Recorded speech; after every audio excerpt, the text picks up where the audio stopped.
at 573-875-KTGR. The Big Show starts now. You bet it does. Welcome in to Friday's edition of The Big Show on your total sports station, KTGR. It's Andy Humphrey, Brendan Schaefer here.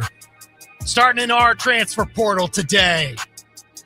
The Cardinals just wrapped up. No sound?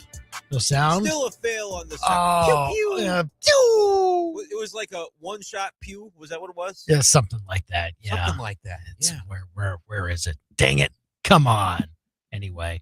I'm going to show up at Chris Mitchell's front door and be like, hey, buddy, show me the where's the pew? Yeah. Come on. We will get you some thoughts on the Cardinals after today's game. It's the Cubs. Hey, play great. play great. Bang up job. Yeah. Got a hit offense, even. You know? They did get a hit eventually, Maybe a little later than they would have liked, but yeah.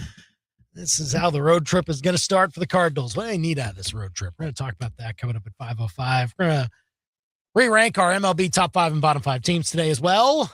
Mid-August, we're getting closer to playoff time as we do an update on our top 5, bottom 5 teams. And which game, Brendan, is the most important on Mizzou's 2026 football schedule?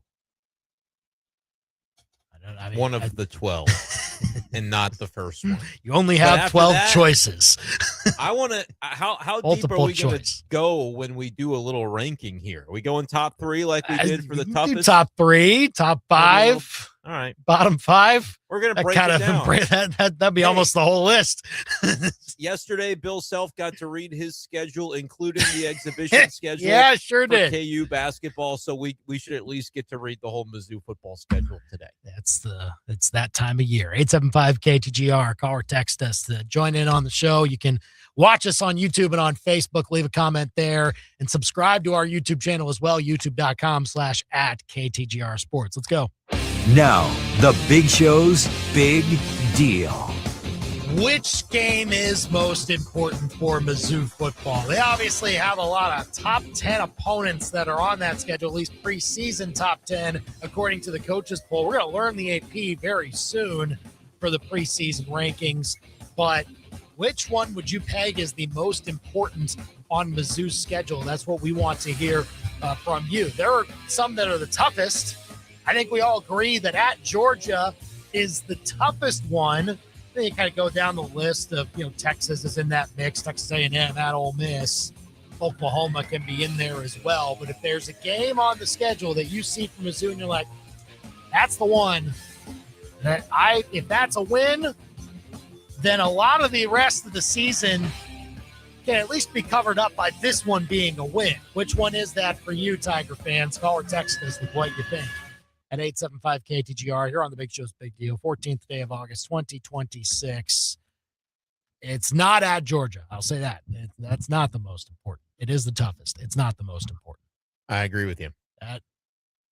Down the list. I mean, it'd be great. Would it rank? It would be the best if you win. Started at the bottom, though, in terms of importance. Because, so this is always fun to do these type of segments because you can kind of look at the Rorschach test and everybody can kind of see something different. You could make an argument that the Georgia game is actually the least important game of the year because everything can still be attained without winning it. Whereas you could make the argument and say Arkansas Pine Bluff is the least important. And I could say, well, if you lost, a lot unravels, right? Right. A lot unravels. Without taking assumptions about the games you're supposed to win, you could say, oh, Georgia, it'd be great. I mean, if you were to get it, you're talking about a completely different season than even the most optimistic Mizzou fans might be expecting for this year. But is it important? I don't know that you would be able to make that argument relative to some of the other kind of swing games on the schedule. Well, think of it this way. If Mizzou gets the win, how important does it feel for the program? It's everything, right? That's why I maybe can't put it last. No, that was a little devil's advocating there. Kind of like if they get it, then it feels like one of the biggest ones. But we know, of course, that Mizzou going into that environment, Georgia at that time of year, it's going to be a hard uphill battle for Mizzou to stay in that game. Yeah. So it's like the question of importance is if they got it, trying to think of like the way to frame this. Mm-hmm. One way you could look at it, hey, if they got this particular game, how critical it would be to the success of the season or to their ability to reach what your hopes and dreams are as a Mizzou fan for their season, but with the caveat of like, we're making some assumptions that they're going to beat Pine Bluff and Troy, right? Like that they get those games. Well, at least they go 2-10 if they lose the other 10. So it's like, look, if we're having to talk about some of these games in terms of importance, we're maybe not reaching for the stars a little bit. And so what was the season anyway? How much did it matter? I don't think you can take, it's interesting how low do we dip in terms of the games that we almost think they ought to win or expect they should win. Well, those are important too, but kind of where's your bar for the type of season that you are expecting, I think influences your answer to this question as well. Well, and also how the percentage of like the win probability you have going in matters here too. Like if you're within a certain threshold, right, and you can flip it in your favor, what does that do to the rest of your season? So that's also a factor. To me, though, like where it falls on the calendar is also important because, like the fact that like say they beat Texas A&M and they start 6-0 or something like that, and we see that as major progress. Not to say that it wouldn't be a big win, like you would flip all kinds of margin if you were able to win that game as opposed to past games. That's a huge thing to overcome. But if you then stumble down the line and then maybe even say Texas A&M stumbles down the line and we see them as not the team that was billed to be, like if they go into October looking really good, but then Mizzou beats them, that starts a domino effect of them losing 4 of their next 6 or something like that. And it's that like they're regular, which we may not know at the time. Like, so like if you beat somebody good as early as it would be, which that is the, of the tough opponents that Mizzou has rankings wise, that's the first one. That's the earliest opponent they get. And so if there's a lot of time for A&M's season to come apart, if you beat them and then they turn out to not be the team that we all thought they would be, but say you beat Texas in early November, right? And then you're saying we already know who Texas is or isn't. Yeah. Even if we don't know today on August the 14th, we'll know on November the 6th. Going into that game. And then obviously, like you could go all the way up to the final game where say Mizzou's got 2 losses and Oklahoma's got 2 losses and they're battling for essentially a playoff spot. Yeah. Like that would it's fun to dream about that. That would be, that would be fun. Right. Not saying it's going to happen, but like, it's fun to dream about. If it did, that's obviously that's the most important game. It's the most important game on the schedule, but doing this game in the middle of August, we're not going to know all of that. So you're trying to have to piece together, all right, what do I think Mizzou could be this year? Which games do they need to get to that? I think is a big way that you can kind of frame this game. It's interesting you brought up Texas A&M, which like we're kind of like brainstorming right now before we're given the list. You brought up A&M, you brought up Texas and Oklahoma. Here's a team name you haven't uttered yet, and it actually comes before the date with A&M. The homecoming game on October the 3rd against Florida. I want to explore that for a moment. It's not the first conference game. You have at Mississippi State before that.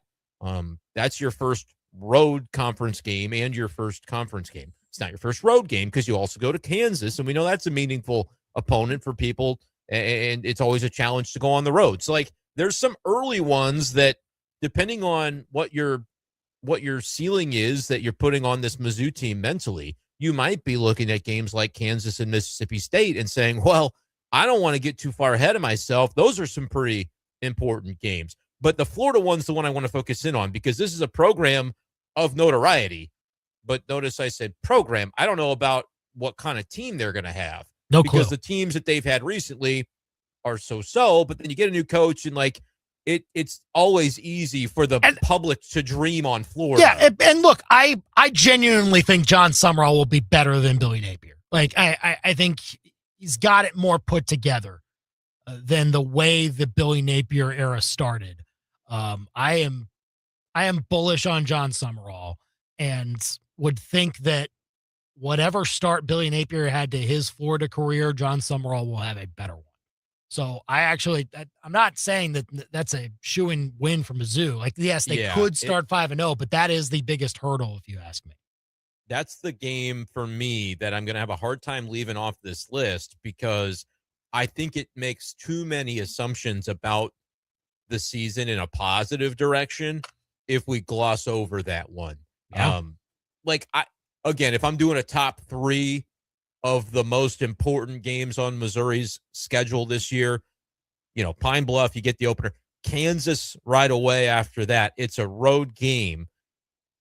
To get where I want Missouri to go, they do have to win that game. And so, as much as from a rivalry standpoint, that will never not be an important game.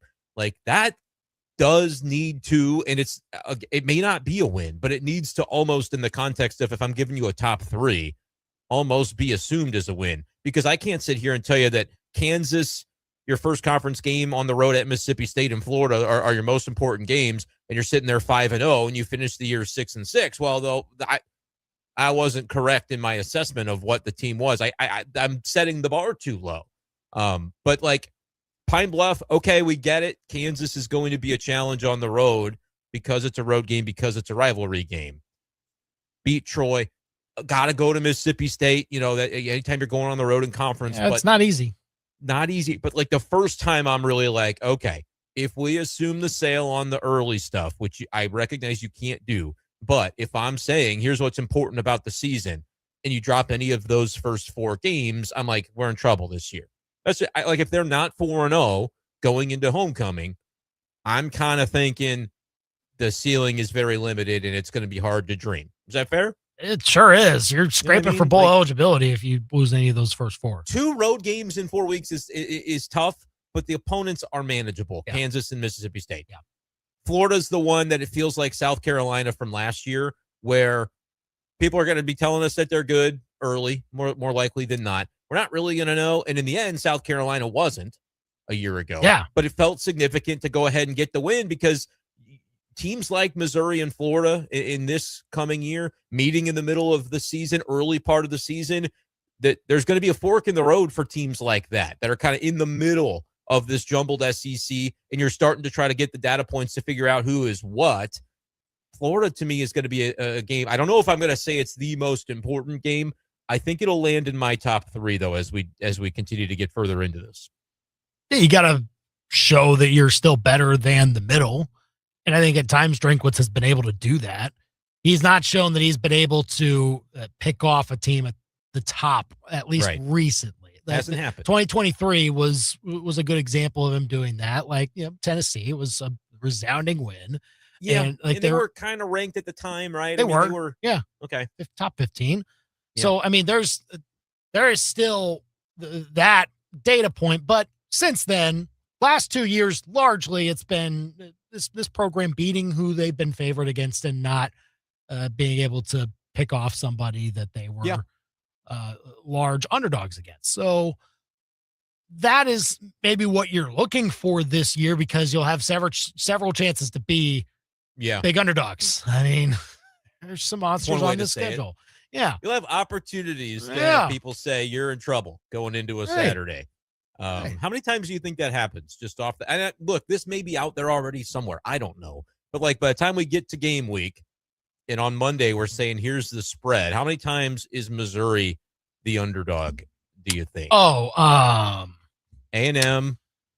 The first one will be, I think the first one will be A&M. Like the Florida one could be, that's a coin flip right now. I don't know. That's like Mizzou -2.5, I think, is the most likely line at this point. Who does Florida have early? Because that could influence. Thought they had Ole Miss early, but you can look and see just to check. They're not ranked, though, are they? In the coaches, I know the coaches was out. No, Florida did not get ranked. Missouri did. Florida's just on the outside. That's all we have to go on, but kind of a coin flip, and then you get the home field advantage. So maybe Mizzou is favored. They go to Auburn and host Ole Miss before that. But like people think Ole Miss is going to be pretty good. If Florida wins both of those conference games and they're 4-0, they'll be ranked at that time for sure. So anytime Florida, Mizzou unbeaten at 4-0 apiece, I won't be shocked if people say, oh, Florida, oh my gosh, they're going to win the title. So that is they're Florida.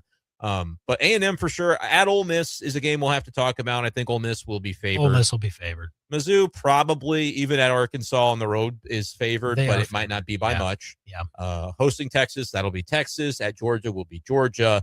And it's so far down the road, but like people probably expect Oklahoma to be better than Mizzou this year. So if you get to November 28th, at least 5 games, right? It's going to be close to half of your games. Yeah.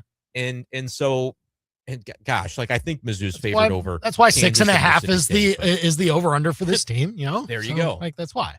So I think it's a fair spot to put it. And if you can pick off any of those that you're an underdog in, that'll feel important at least, even through the larger context of even if you don't get the other ones under your belt. It will be important still to clean up what you've cleaned up in the past against the opponents you'll be favored against. Eli Drinkwitz has done a good job of that, but you got to keep that consistent this year too. So 6.5 is the number. Pine Bluff, Kansas, Troy, Mississippi State, Kentucky, Arkansas, Florida gets you to 7 and up and over that number. Yeah. There's a few games in there that'll be like accomplishment, but we're not going crazy. And it won't feel like a toot my horn if you beat the 6.5 win total and win that over under bet.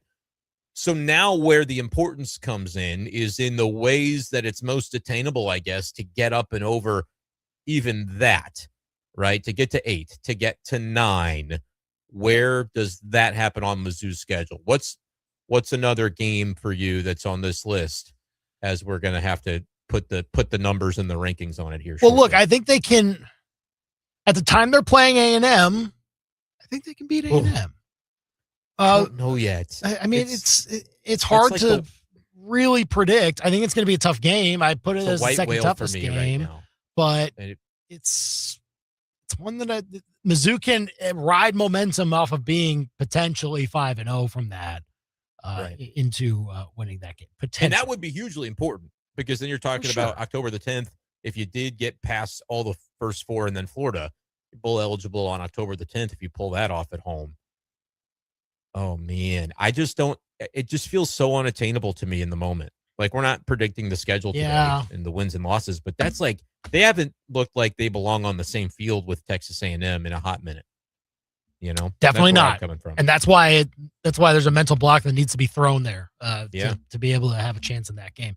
I like that it's at home. I didn't when the schedule came out. When the schedule came out, I thought, oh my gosh, that's taking away an opponent that, like, if it flipped, that's taking one away that we might have a chance in, because it just feels like Texas A&M right now unattainable, can't beat them, can't hang with them. They've got our number. I kind of feel differently now in talking about it. You're like, no, you like that it's here. Yeah, they're gonna remember the last couple of years and that blowhards on the radio are kind of counting them out before the game even gets here because of the way the last couple have gone. And that kind of makes me think, all right, I said it last year, like, hey, Drink won't want to be embarrassed after what happened 2 years ago. And then last year they weren't embarrassed, but it got kind of ugly. It got ugly. Yeah, it did get ugly. And so maybe there's like a little bit more fire there. Fool me once, shame on you. Fool me twice. I guess I'll be bought back in by the time that game gets here. It's pretty important. I got to say, man, I think Ole Miss might be as important as any game on the schedule because people like that new coach. What's it, Pete Golding? Is that his name? Pete Golding.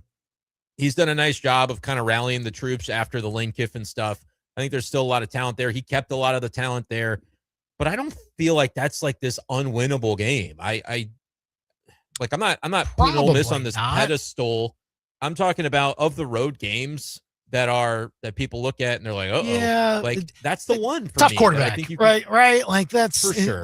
And that's what's beefed up Mizzou's schedule here is the quarterbacks that they are facing. Like, got to go up against Chambliss, Arch Manning.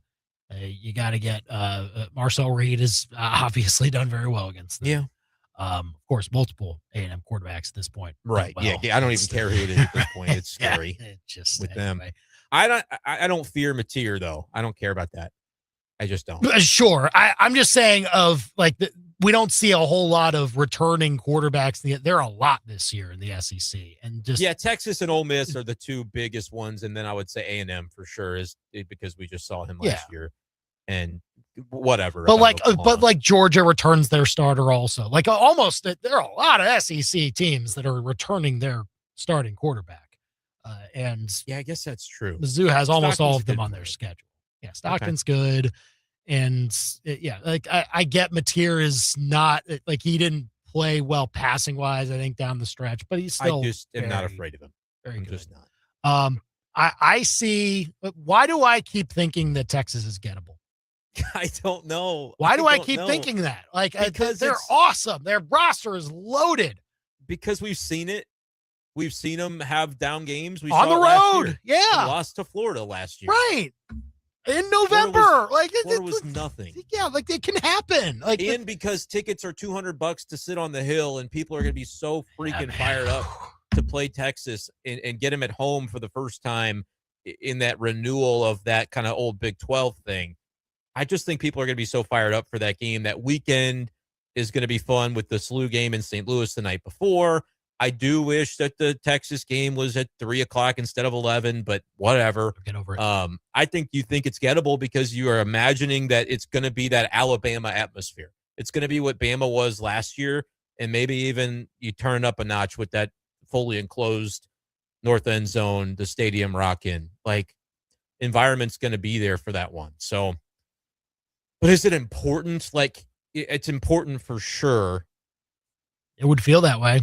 Yeah, I almost have to say that actually, here's where I'm going to almost go against what I thought I was going to say. I thought I was going to go Ole Miss, either number 1 or number 2 on the list. But I actually am going to take a moment to look at some of these home games, Texas probably being one of them, and just kind of having the realization. I saw this. It's been floated on social media this week, the Hill tickets that are available and the pricing for each game. We haven't talked about this yet. They're a lot. They're expensive. It's not your grandpa's hill. Not what it used to be. Not even your not even your dad's hill. It's not even your older brother's hill. Yeah, exactly. All right, because it's gonna cost you, and you got to have a wristband to even get to enter the Sacred Hill. Yeah, which I don't love. We don't have enough time for it right now. Well, it is essentially for the students. It's a necessary evil. The students get to be there. The hill used to be just go on the hill and that's the hill. Right. And I get it. In the sake of progress, it can't always be like it was. It's an enclosed space. You've got rules against it. You got the students have gone through hell the last year with this construction trying to get everybody a ticket, and now it's going to be a lot easier because they can say, go into the overflow. They're actually putting a bonus student section up by me in the 300s above over to my right. And so that's going to be actually kind of cool for the upstairs environment in the 300s because I am usually up there screaming like a maniac trying to get the families going. And that's where Tarps Off can be. I'm going to have the students say, you're onto something there. I'm going to have some students, I think, to my right, especially for some of those big games.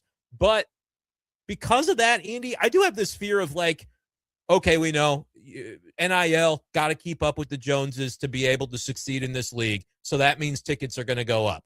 But if you have a 5-7 or a 6-6 or even a 7-5 season and your fans at home didn't get to see a seminal win like that, can you continue to justify it? You do whatever you want with the prices, but the market will decide, ooh, that's not worth it to me. I'm not getting in the same way that we're talking about the big wigs that pay for rosters in college sports.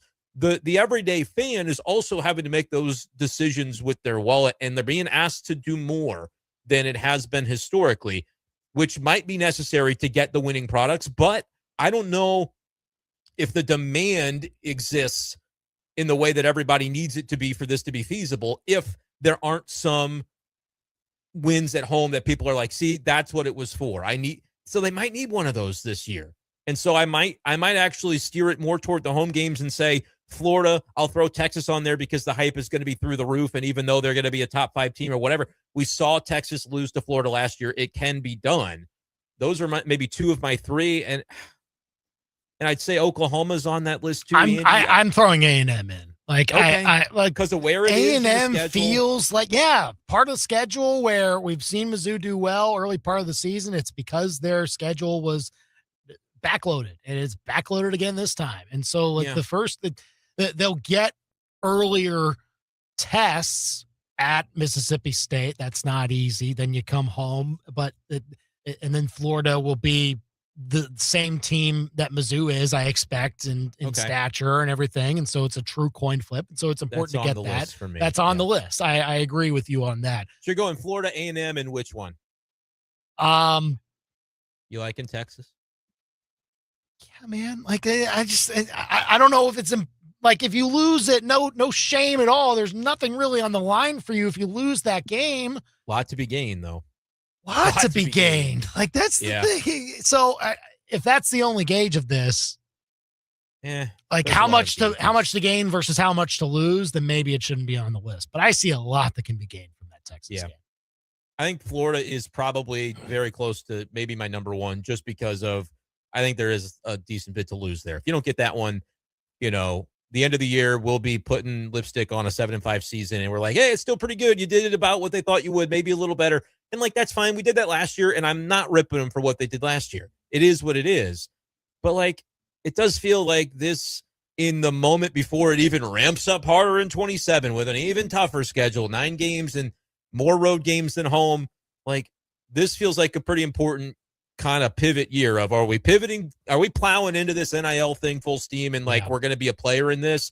Or are we going to say, hey, those are delusions of grandeur, and we're kind of going to be in the middle where we have historically been placed in the minds of the rest of the league? This feels like a big year for that. So why not dream big and say, yeah, it's Florida, because that's kind of early in the season, but it's also Texas, and it's also Texas A&M. Win these home games, win these games where you're a 3 to 7 point underdog at home, and show the world who you are. I actually don't hate that. The more you kind of talk me into it.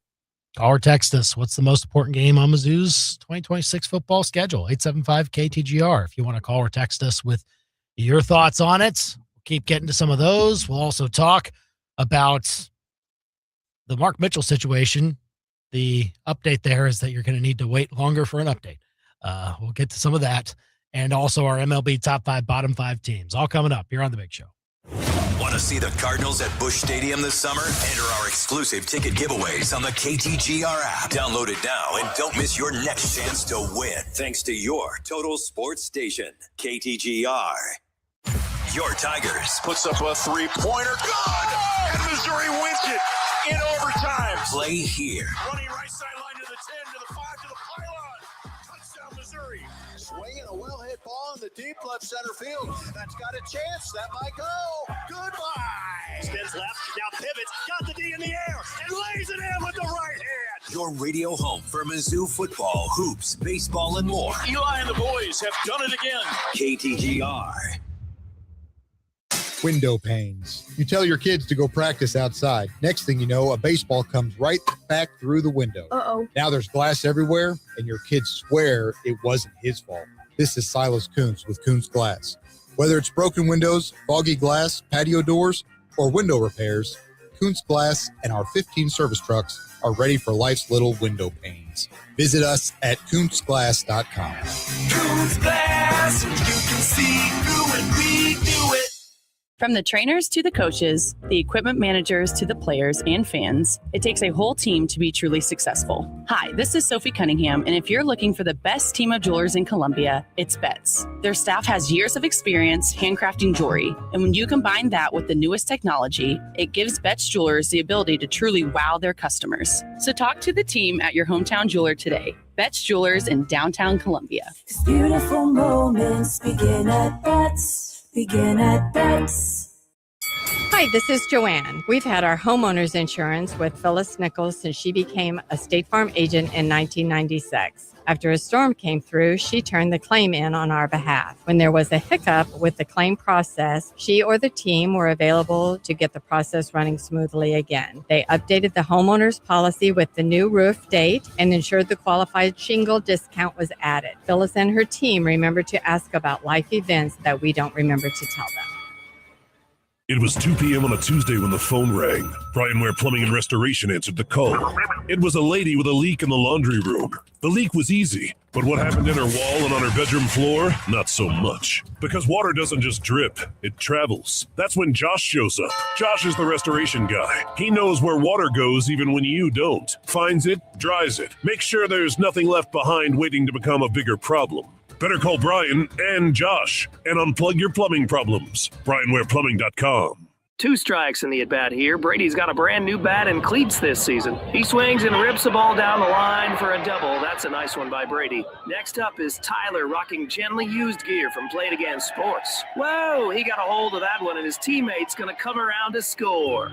Funny thing about youth sports, the scoreboard never asks how much you paid for the equipment, whether your athlete needs something brand new or just new to them. Visit Play It Again Sports. Think of them first so you don't finish last. Play It Again Sports, ColumbiaMo.com. The parking lot meetup. Okay, park under a light, text someone, anyone. Should have probably case netted him. How loud can a human scream? Oh, this is probably how true crime podcasts start. Wonder if that bear spray is still in my trunk. Ugh. What kind of person drives a Dodge Dart? You could skip all that and just go to Family Pawn, get cash in hand, and sell your stuff safely and quickly without winding up in a Netflix documentary. Not your traditional pawn shop. Family Pawn. FamilyPawn.com. Okay, Mr. and Mrs. Free-for-all RV Road Warriors, your best blast of Branson just turned into a bad day bummer. You ran out of gas, blew a tire, killed your battery, are sitting sideways in a ditch, and managed to lock yourselves out. Ouch. Hey, it could happen. And for the save, you call I-70 Towing. They're Mid-Missouri's go-to crew for roadside assistance, too. Fuel, tires, batteries, locks, winching, you name it. When your world seems to have been wrecked, call the team they hope you never have to meet. I-70towing.com. Now serving Boonville. Winching. If it's Mizzou sports, it's happening here. Now, back to the big show on KTGR. Well, tell us which game on Mizzou's 2026 football schedule is the most important. 875 KTGR here on the big show with Andy and Brendan as we venture on here. We do need to update the Mark Mitchell situation too, though. The update is that there is no update. The hearing today, I suppose, was just a formality, and the judge still needs to take some time for a ruling, according to the Texas trial group. Judge taking everything under considerations, and parties can submit additional material by next Tuesday. Said he will have a ruling by the end of next week. Matt Jones, also the guy who reported on it yesterday from Kentucky Sports Radio, judge in Mark Mitchell case says he will have decision by end of next week. So not that I don't think it's going to change the outcome, but I suppose that's the only good news that you could have seen from this. No. At least there's a little more time for people to get ducks in a row, and added agony is all that is. SEC can maybe get some ducks in a row if they want to try and fight this.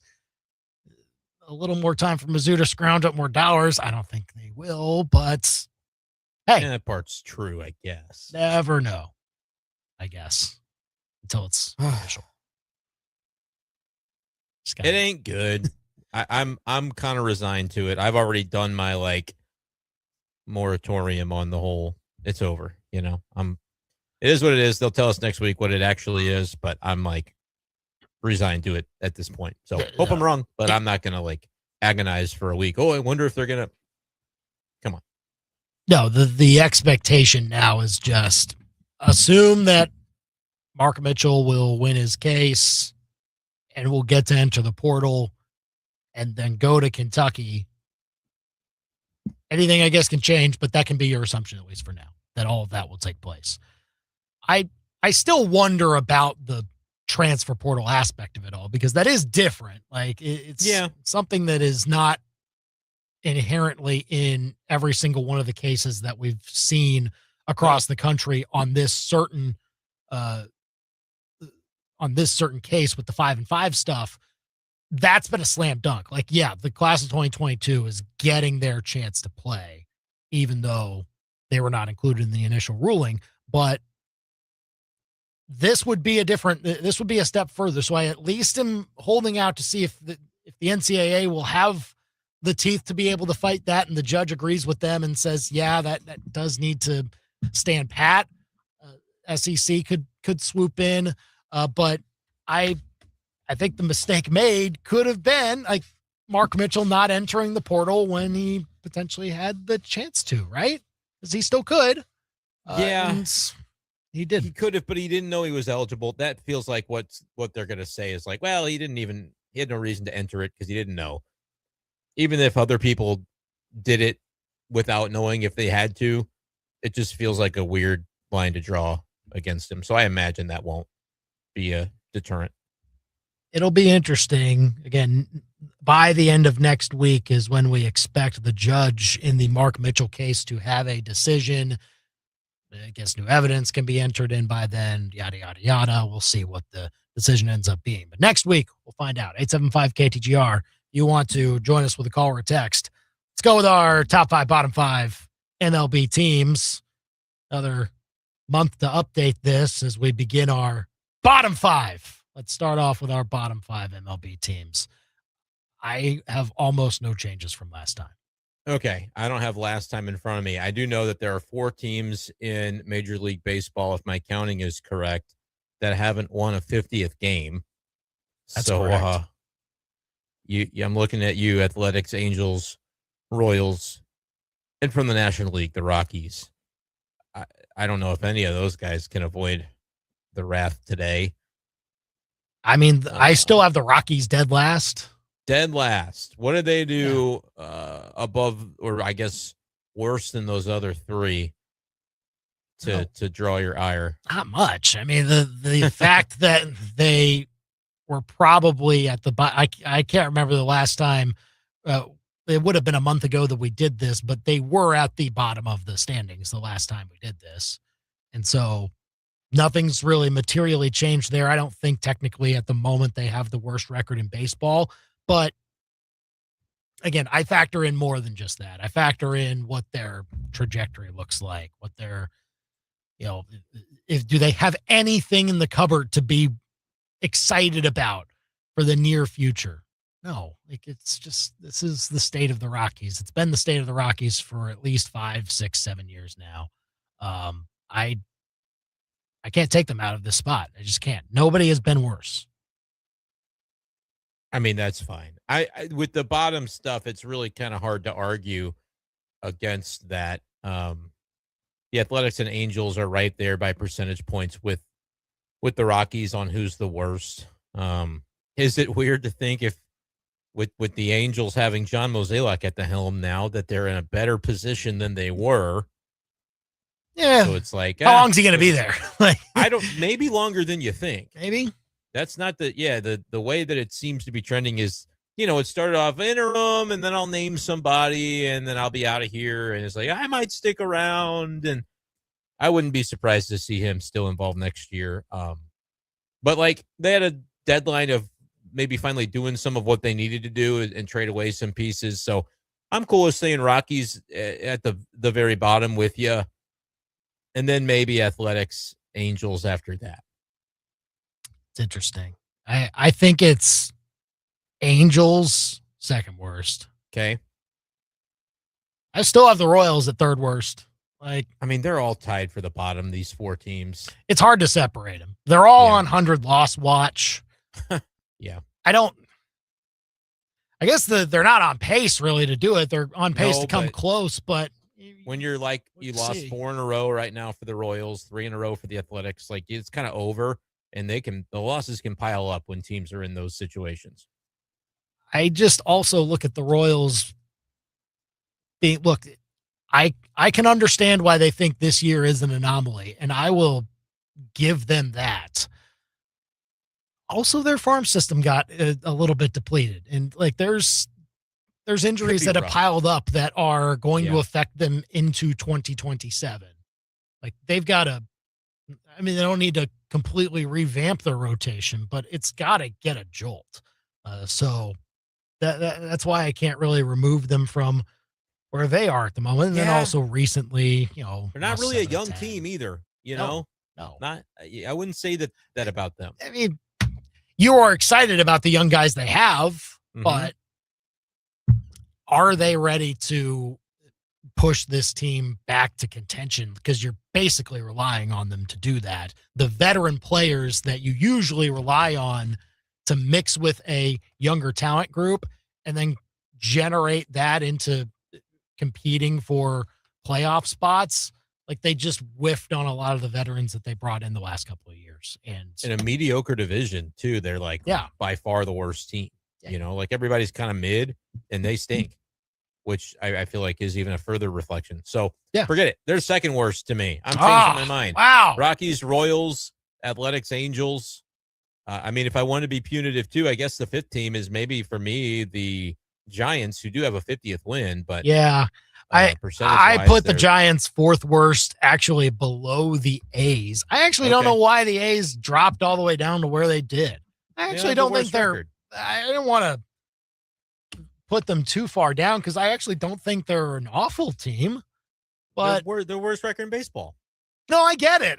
They have not had a good stretch here recently. You have the A's stink fatigue because they've been bad for so many years. You're like, I don't want to put them there. Well, I've had no problem putting the Rockies there, but I've seen the A's be better than this, even just this year. And look, they also had to do what they needed to do at the trade deadline, so that may be the after effects of that. But I still kind of want to put them above this line. I had the Mets there last time. I think the A's are very clearly worse than the Mets right now. That's actually brought themselves up a little bit more. They're not going to be in the playoffs, but I could not put the A's any lower than the teams that I already had down there.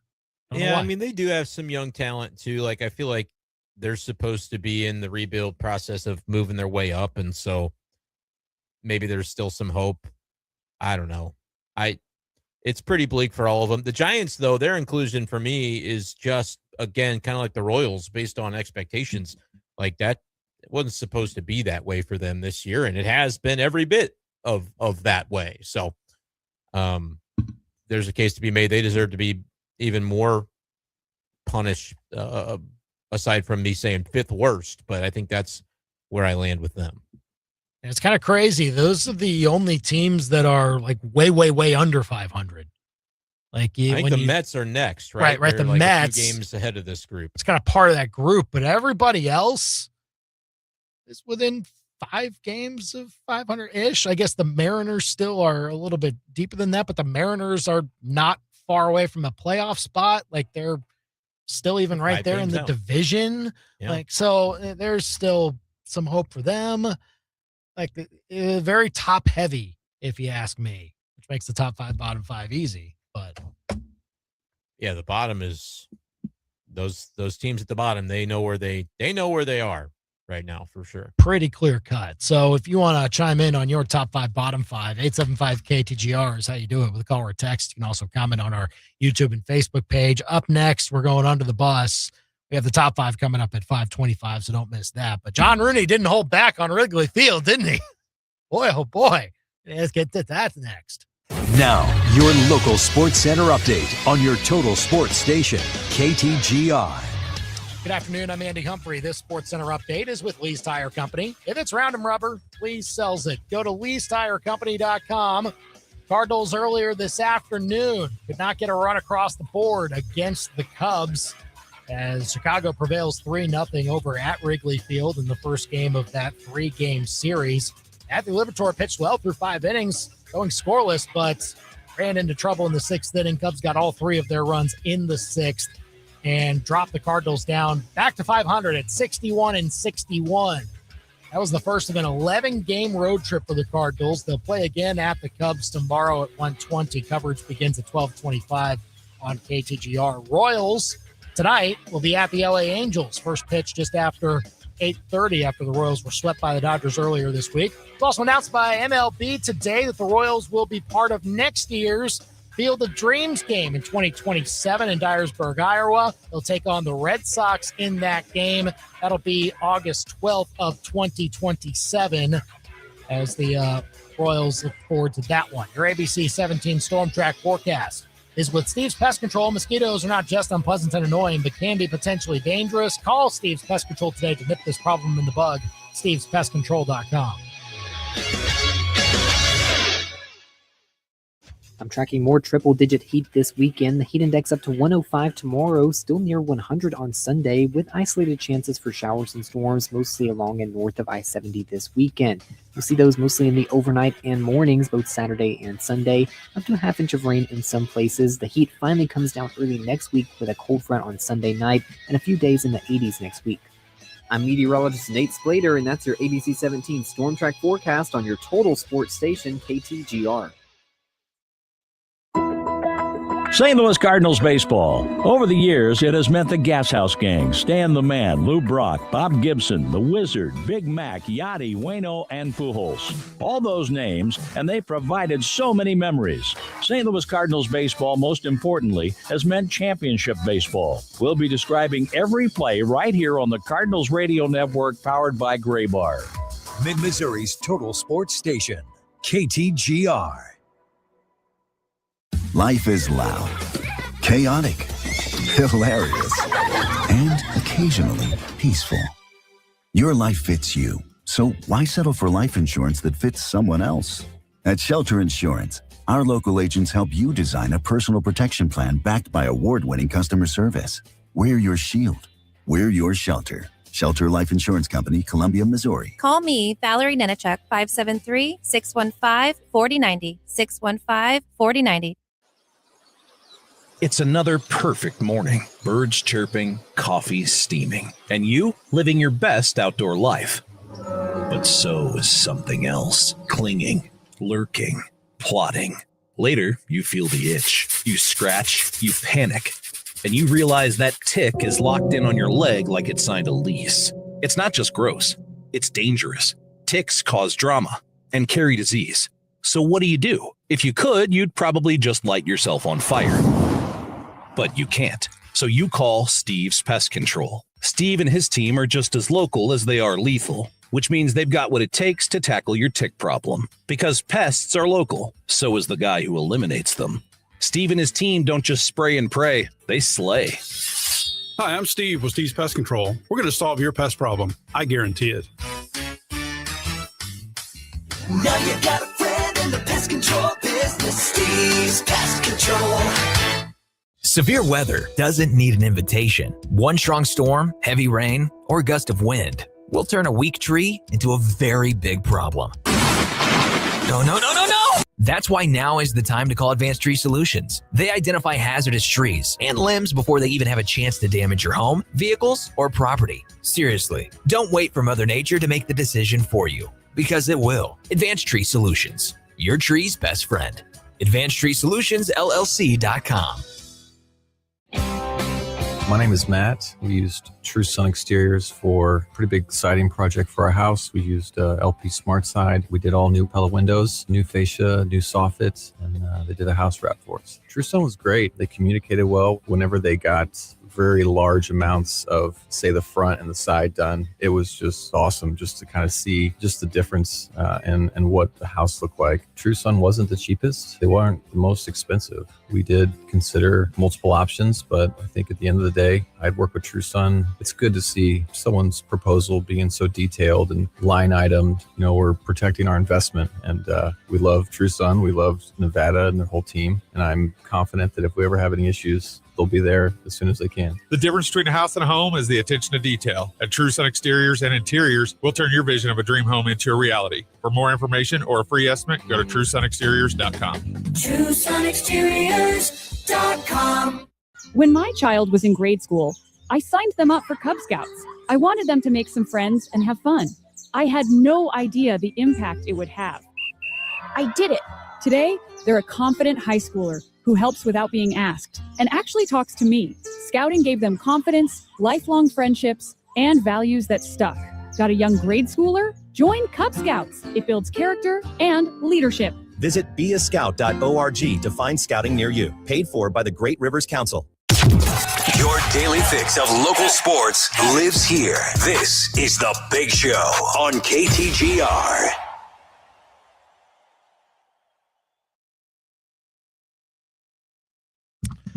John Rooney did not hold back on Wrigley Field when he was on KMOX the other day.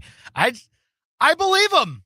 I believe that old building doesn't have very good working conditions. I guess that's part of the allure, but I believe that John Rooney would know every inch of that stadium and know that, this is not as great as everything else.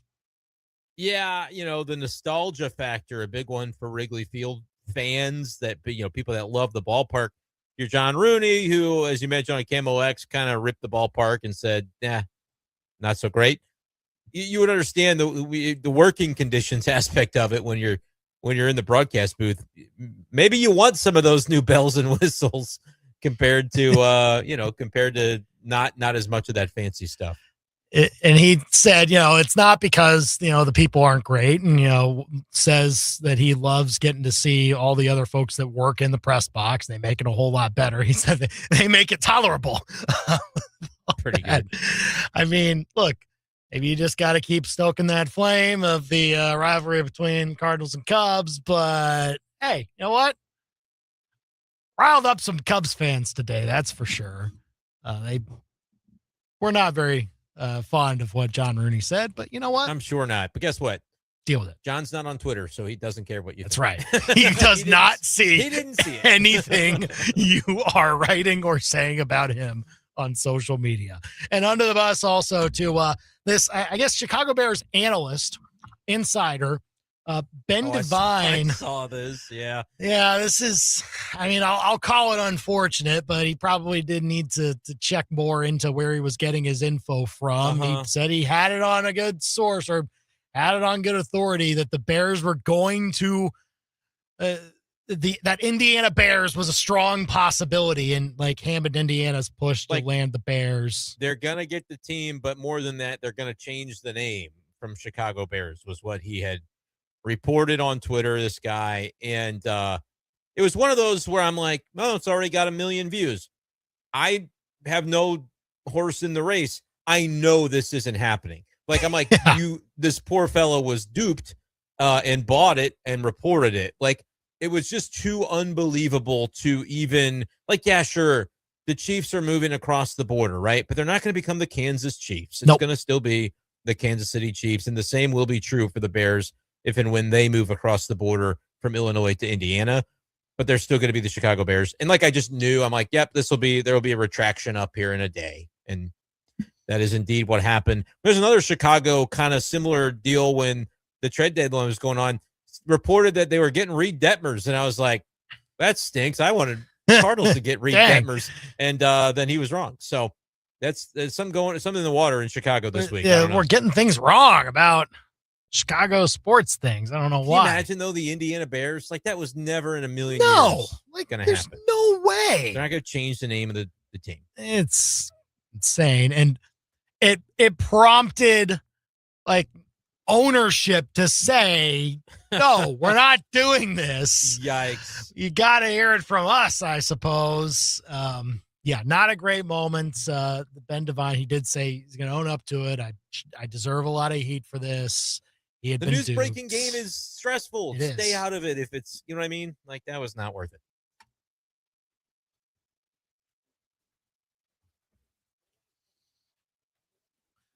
Well, Field Dream game was last night. Royals, or Phillies, I should say, blasted the Twins. Kyle Schwarber with a couple big-time homers. The Royals are in it next year. That's what I was getting at. That's what he meant. There you go. The Royals will play the Red Sox in Dyersburg, on the site of the Field of Dreams movie shoot, and be part of that. That'll be cool next year if it happens. That will be really cool when that definitely happens. And it definitely will take place. And I hope next year, like some people were kind of talking about, I was a little disappointed, honestly, that I only saw a couple of sports books sponsoring on the outfield wall of the Field of Dreams game, where you have the basis of the movie and Shoeless Joe Jackson and all that. I want all the sports books to get involved. I think they all need to have their logos on the outfield fence, and then you can start the corn. That's right. But expand that fencing a little bit more. You could probably fit like 2 or 3 more sports books on there if you really tried. Why not? Get everybody in. That's not the reaction that most people were having. They were pointing out the irony of, what did Shoeless Joe Jackson get bottled up it a little bit. What was that? What team was he on again? What happened there? Oh, that's right. Nothing like an old Black Sox scandal to bring up. Red Sox next year. It's the Red Sox, not the White Sox in the game. The White Sox are the first team to win that game, I guess, a few years back against the Yankees. You know what? We're going to take a break. We're going to start over, and we're going to do it all. We're going to try again on that whole But the sweetest, segment. it's the sweetest thing. Come on. There it is. Oh. Yeah, there it is. Yeah. That's Okay, the Red Sox and the Royals playing baseball in Corn next year. for sure. Other than the fact that the schedule might have to be, you know what? That game is scheduled for August. They'll probably be fine. That game will probably be fine. You think they'll protect? Yeah. Even if they got to say- shorten, they'll got to take away some other Move some games. things around. But Right. that one, if we're playing a season at all, they'll probably try to keep that one true. I think you're right. For the sake of the events, the environment, everything that can happen with it, I agree. They'll try to protect it as much as possible. But if they do have to delay the season a little bit, Cardinals won't have to play at Wrigley in March. So, silver lining. I can always look on the up and up. This Cardinals road trip, not off to the best of starts. Can they turn things around starting in Wrigleyville? We'll talk about that coming up next year on The Big Show.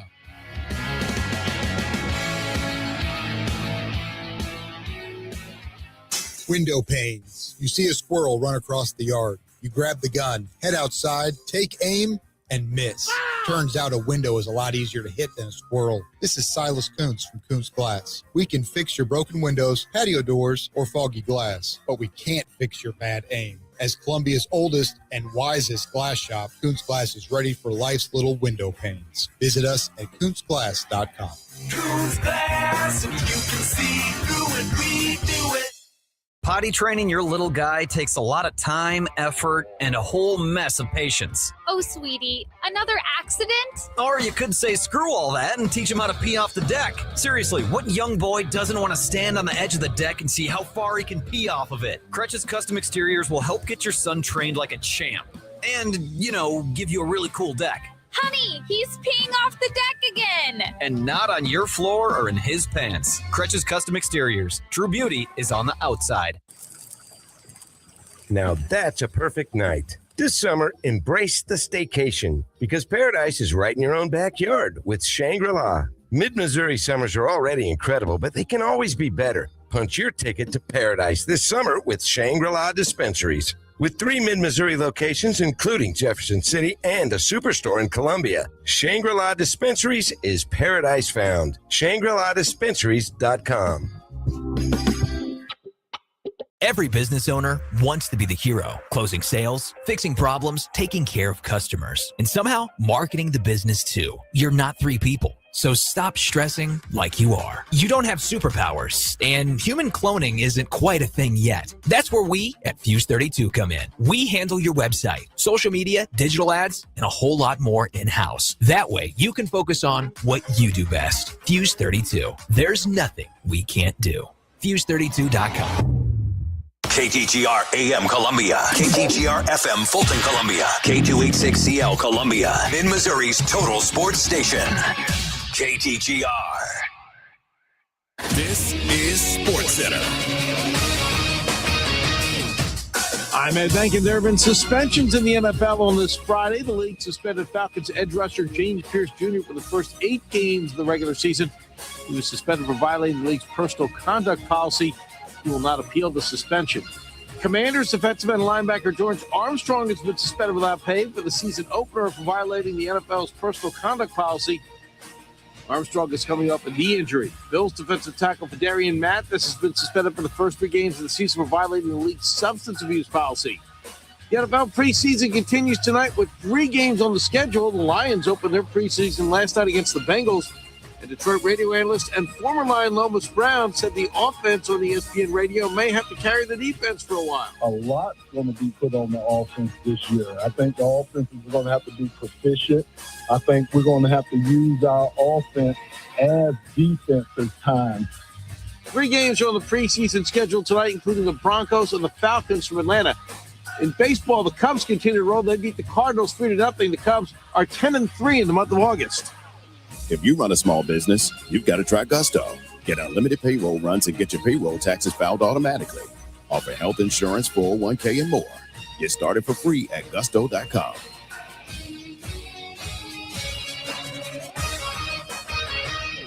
From Faro. 15 to the 10, to the house. Bush. Back to the wall, and it's got her. And Arrowhead. Touchdown! Kansas City! To your speakers. This is the big show, baby. Get fresh takes on the biggest sports stories in mid-Missouri. Right now, this is the Big Show with Andy and Brendan on KTGR. Oh, how I love a good doom scroll during the commercial break, the Big Show. Sometimes you learn something, and sometimes you see something that makes you laugh, and that happened to me the second thing. I'm not going to hold it in forever. I will share here in just a couple of minutes, but we got some business to attend to first. We're going to talk some Cardinals baseball coming up at 5:05. The road trip started off with not much of a bang in that the Cardinals didn't score any runs against the Cubs this afternoon. But what do they need out of this road trip that will take them through 3 cities, including Chicago, Cincinnati, and Philly? We'll talk about that coming up. We'll do a little more baseball talk. 5:25, give you our top 5 MLB teams. Last hour, we went through the bottom 5, but the good ones coming up at 5:25. And then a little Chiefs talk. Chris Jones had a comment that was, I don't know if it was totally unexpected, but interesting. We'll talk that at 5:45. 875-KTGR to call or text us. But first, it's 5 o'clock. It's time for the top 5 at 5 on The Big Show. Number 1. If you want to trade away for curtain number 1, you can have curtain 1. What is Mizzou's most important game of 2026 in the football season? There's some candidates, and look, it can change as the season plays out. If Mizzou's actually playing for something meaningful towards the end, then Oklahoma gets more important, and games like Kentucky and everything like that. But I think early on, when we haven't seen the games played yet, we're not sure what type of team Mizzou has at this point. I do think you look at landmarks like, at Mississippi State becomes the big ramp up into conference play on the road. Then Florida is another step up. And then Texas A&M after that is another step into getting a signature win, potentially, if you can get it. I would put that pretty close to my top along with Florida. If you can get the Texas game, that certainly becomes very important, but obviously no shame in not getting it. There are a lot of candidates. Let us know what yours would be at 875-KTGR. Number 2. Number 2, your timing is impeccable. If you're looking for clarity on the Mark Mitchell situation, well, you're going to have to wait till next week. The judge in Kentucky is going to have a ruling by the end of next week, allowing for more evidence, I suppose, to come in if it can be submitted, everything like that. I still think the expected outcome here is that Mark Mitchell will probably win his case, probably gets into the transfer portal, and probably take the $6 million and go to Kentucky. And look, that sucks. But from Mizzou's case, I think they're doing just about all they can, and it still might not be enough. Number 3.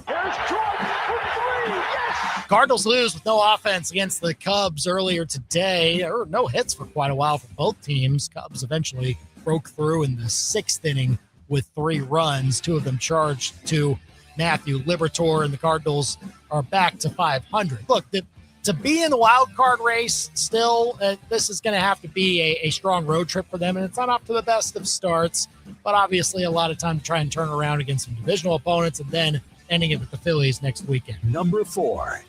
Oh, shanked it. Chiefs this weekend start their preseason against the LA Rams. Chris Jones did say that he does not want to play in the preseason. I guess you can't really blame him, but Andy Reid is likely going to have all starters except for Patrick Mahomes at least play a little bit, and we'll see how long they actually go. But the Chiefs and Rams will get things started at 3 o'clock tomorrow at Arrowhead Stadium. Number 5. What is the 5 fingers? Say to the face. Yeah, Royals are going to be in the Field of Dreams game next year against the Red Sox on August 12th. It's definitely going to happen. Believe us. That's the Big Show's top 5 at 5 on KTGR. Give us a call or a text here at 573-875-KTGR. Yeah, as you mentioned, Brendan, it's going to happen. Well, sure. I don't know why it wouldn't. Right. Even if there is some games shaved away, they will protect them. Well, now, let's say if there is no season at all, I don't think they're going to end up. Maybe anybody can go play in the corn at that point. Hey, if you build it, they will come, Well, that's what they say. Yeah. Someone's got to play there. There's a joke in there somewhere, but I'm going to have a lot of time to make CBA related jokes, so I'm going to save it. I'm sure. But here's another one that wasn't a joke. I'm going to tell you what I was seeing during the commercial break that is of interest to our audience. It sounds like a joke. It was said with sincerity, but I think this came originally from Wyatt Wheeler, who used to cover sports down in Springfield. Now he's covering Kansas State. That's right. And he had a video of Josh Manning, former Mizzou wide receiver, who was asked, hey, you've played with obviously, Ahmad Hardy last year, saw one of the best running backs in the country. Kind of what do you think about the running backs here? They got 3 guys that they're rolling. And he goes through like this range of emotions where you can see on his face the moment that he realizes that what he is about to say is something that he does not believe. And then he says, they're just as good in my opinion. And it was just kind of funny watching the way that he kind of was like, he kind of had this little half smile and kind of shook his head. Like, I know how this is about to sound, but I feel like I'm supposed to say it to be a good teammate. But like he gave it away in the eyes a little bit before that. So that was what I was laughing at during the break. Not even a knock on Josh Manning. Honestly, that's probably what you're supposed to say. What you gotta hype say. up your teammates, hype up your guys. I don't have any ill will for him, leaving Mizzou, going to Kansas State. That's all well and good. I just thought I thought the delivery in his answer to that question was like, hey, could I say this? He's like, I guess I could say this and I'm probably going to, but even before he said it, he had decided he was going to say it and then already heard how it was going to sound, which I thought was kind of funny. So that got a chuckle out of me as we were sitting here. No, that's perfect. That is about the reaction I would have expected a guy like him to have when he is, again, caught between the spot of knowing that he was playing with like one of the best running back rooms in the country last year, and then realizing, oh, well, I've got to make sure that my guys get the love. Yeah, I posted a screenshot of it, and so now I'm flashing my phone on the screen. But he's just kind of like looking like that a little bit. Yeah. And in his mind, he's going, that boy cold. That Ahmad Hardy, he's different. Yeah. But I'm gonna hype up my team that I'm currently on. So I thought that was good. Cardinals news, by the way, as we get into some Cardinal stuff, they are going to call up Josh Baez. He'll be in the lineup tomorrow. All right. So well, that is, there you go. Per Jeff Jones from the horse's mouth, Ollie Marmol saying that is the case. Not surprising. I kind of had this thought.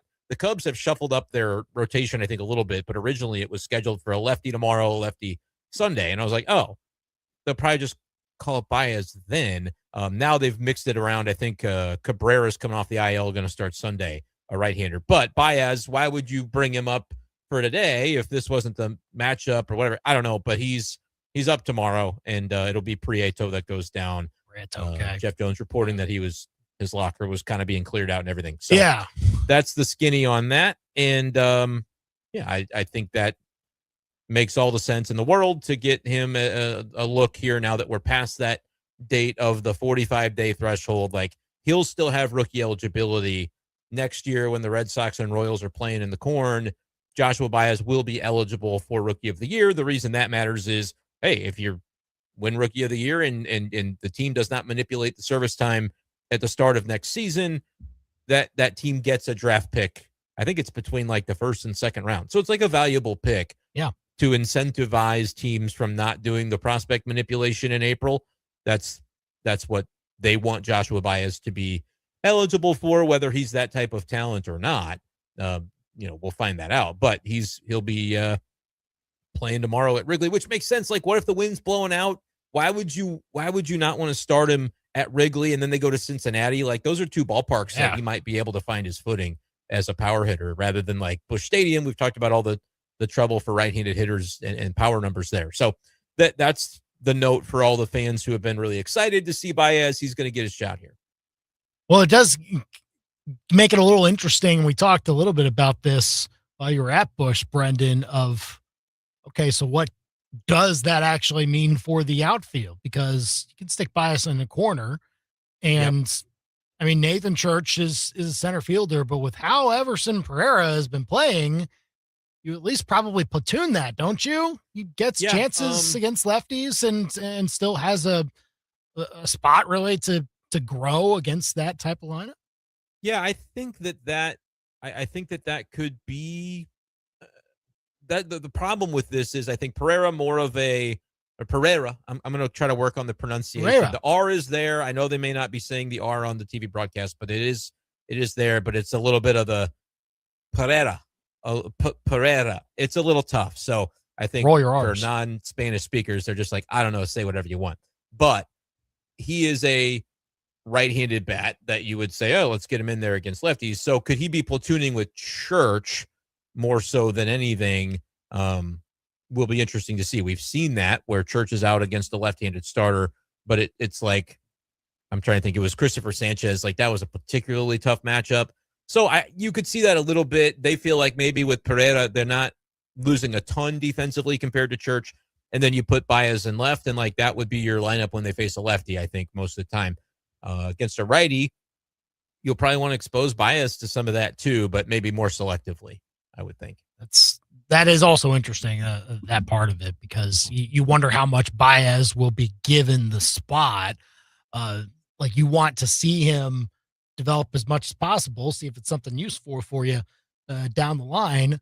But yeah, you also don't want to burn the confidence too much as he goes up to the big league level. But I think it would be worth it to just see how it all marinates by giving him a good portion of the starts, and then also having that option off the bench whenever you can deploy him like that.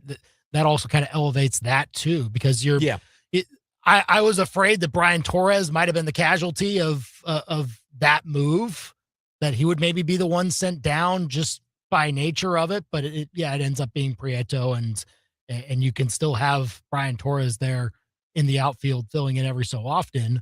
So like that, it makes it a little bit crowded, but maybe that's okay because you want to give Baez a lot of chances, but maybe being careful with how many. Yeah, and get him into situations that he can be successful, hopefully, is as you get his feet wet. And then, you're going to see what he's made of. I think he'll see plenty of starts against righties between now and the end of the season. It just won't be every start, I wouldn't expect. Well, the Cardinals, it seemed that they were fine offensively before this road trip. They had turned things back to where we had seen them early portion of the season. But of course, today it's 3 hits and nothing really threatening for most of the game. They got a couple runners on, I think, in the 8th, but couldn't really do much damage at all. And so now they got to try to find a way to boost that a little bit. But this is kind of the road trip that, to me, if you go gangbusters in it, then you're back in the wild card race. But hovering around 500, even this road trip, even if you win 6 out of 11, is it's kind of delaying the inevitable of the Cardinals eventually will be too far out of this race. It's treading water too much when you have an opening to make a push, and that's ultimately what we're going to see, one of those two scenarios. Yeah, I mean, I think if you tread water for long enough, anything crazy can happen toward the end, and like leaving yourself open to that. There's a lot of teams that you'd have to pass, I think, and it's a crowded field. Some are ahead of you, some maybe behind you. But if everybody just kind of stinks up the joint and 83 gets somebody in, then staying at or above 500 for as long as you can is important. But like this will be a road trip that certainly tests them, and I would say if they can't tread water, that's when you can probably start to go, all right, mentally, even maybe some people have kind of already mentally checked out of it, but if they go 4-7 or whatever it is, then you're like, all right, like it's kind of what I thought it was. But if they go, 6-5, 5-6, or still at 500, I still think it's an accomplishment to go 500 this season if they can finish the season with 81 wins. So I would say, like, being able to win the road trip, especially after losing the first game, it gets even tougher. I think that would be cool. I think that would be meaningful to where they're at. It'll be interesting how they can take advantage of the next week, because the Reds are starting to fade some more. And they got to win some games there. They got like 5 games. Yeah, 5 to deal with. Maybe that means you got to bring up another starter to deal with the log jam a little bit. Well, it'll be a doubleheader day, and they'll line somebody up for that, I'm sure. Yeah, then maybe somebody gets a chance, and then find a way to do as well as you did against the Phillies the last time out. Like it's there for the taking for the Cardinals. I don't doubt that they can have a winning road trip here. I still am not convinced that a whole lot of teams above them are going to bottom out. Like one of them might. Right. Like, there's just too many. There's too many, and they all bought in that mix. And so I would tend to think that the cream will rise to the top in that situation. It's not to say that the Cardinals can't play well during that stretch. I think they will play well. Like I think they'll be right on the cusp, and they'll probably finish like 3 games out of the race when it's all said and done. But we'll all kind of know that there's not much room to budge in the areas above them, and the teams that ultimately did what they needed to do at the trade deadline to make that push in that arms race. Yeah, they tried to do that. The Cardinals didn't try to accomplish that goal, so it's going to be tougher to get it. Like I could see the Diamondbacks bottoming out in that, but no other teams. I think the Phillies are built for this. I think the Padres are built for this. It's probably the Phillies and Padres. Like the Diamondbacks are a half game behind the Phillies right now for the last spot. The Marlins are then sandwiched between the Diamondbacks and the Cardinals. But like the Phillies and Padres are the 2 teams that currently occupy the spots, and those are the 2 teams that I would take over the Diamondbacks. And then the Marlins are 2.5, Cardinals are 3.5 behind a spot. So, that's what's hard. You've got 2 teams above you that aren't in a spot right now, but you do have 2 spots available. So if the Padres or Phillies bottom out, then that's the spot that opens up. But the Padres have just won 5 in a row. I think they're more likely to surge than to fall back to the Cardinals. Phillies, I think their pitching staff is too good on paper for them not to, even if they don't surge, they can go 500 the rest of the way and then be 7-8 games above 500. Like that's still probably more than like 86 and 78. Is that what that would be? That's probably more than, or that's 84 and 76. 86, 76. Yeah. Yep. So give me 85 and 77 then to be 8 games above. That's more than I think the Cardinals are going to get to. So even if the Phillies are just average the rest of the year, I think the Padres will be above 500 the rest of the year. And that's where it's like you're going to have to start without some real help. And then if you get the help from one of those teams, you also need the Diamondbacks to help you. You also need the Marlins to help you. It's just a lot to expect. But I will still be looking toward how do they finish? Like, even if playoff kind of almost the best thing that could happen is that like Padres and Phillies surge so that it's not really it's just like kind of play your game. Don't bother really looking at it. Just finish strong. And then like be able to do that and not feel like, oh, we had this playoff dream that wasn't really attainable. I don't know if that would be better or worse than like the teams above you kind of hang around. And I guess if that happens, you're at least feeling like you're getting the feeling of, hey, what we're doing today matters in the race. Mm-hmm. And the deeper that you get into September, that's true, I think is a positive. But, they've been playing well. Like you win a series against the Phillies, you win the series against the Rockies. Like they've been winning series for the most part. But until they sweep somebody or do something drastic, it's hard to really kind of say, hey, like we are formally back in this versus just, hey, I see you up there. We're 3.5 back. I see you guys. We're still 8. Don't forget about us. Like they're going to have to kind of have one of those series, I think, where they either sweep somebody or even go 4 of 5 against the Reds. Like that would accomplish it. Yeah. But no, there needs to be a surge somewhere. Yeah. You already lost the game against the Cubs. So like you can't sweep that series now. Even just winning it, you didn't really gain a lot over where you were when you started. So that's the challenge. Like they've got to have, and it could be that Red series. I mean, you've been playing a lot of games at Busch Stadium, haven't been able to get power numbers. Maybe that's a series where they can go nuts in the power department. The Reds pitching is down. It's banged up. I think they'll have a good series there as long as the weather cooperates and lets them play all the games. But yeah, that's kind of where I'm at on that is just they got to have something dramatic to move them out of this kind of middle. And if they don't get that, the middle's probably kind of where they'll end up. Or text us 875-KTGR if you want to weigh in on the Cardinals. I do have to ask this because whoever has an opinion on Matthew Liberatore and is like very dug in on that opinion, like, oh, he should be fine in the rotation, or oh, he stinks and all that. Like, you both have gotten, like, both of those people have gotten evidence to help their argument. It just back and forth over the last 5-6 starts for this guy. And like today it was kind of fine. Like, it was good. It was really good. Yeah, I mean, for 5 innings. Yeah. He had no hitter going for a while, and it was the home run that gave up his runs was not him. Right. That was with Soriano on the mound. So he had 5 1/3, 2 runs allowed. But like, yeah, you'd say first 5 innings of Liberatore, phenomenal. And then he put a couple guys on base, got 1 out in the 6th before they pulled him for matchups. And, Soriano has not been as strong recently. And so he gave up the homer. That's a 3-run shot. That's the only run scoring moment of the game this afternoon at Wrigley. But it kind of hindered the line score there. I bet ERA wise, Libby was probably sub 5 for a minute. Yep. And then Soriano came into pitch and he wasn't. But yeah, like there's not a good reason right now for the Cardinals to remove Liberatore because you have stuff like Monday coming. Like I was trying to look it up of when the last time Quinn Matthews pitched. Yeah. He pitched a couple days ago. What's today? Friday? Today's so Friday. He pitched Wednesday, Thursday, Friday, Saturday, Sunday. Monday's his 5th day. He's going to pitch Monday. Like Quinn Matthews will start a game in Cincinnati. I'm not reporting that. I'm just telling you that's what's going to happen based on the math. Right.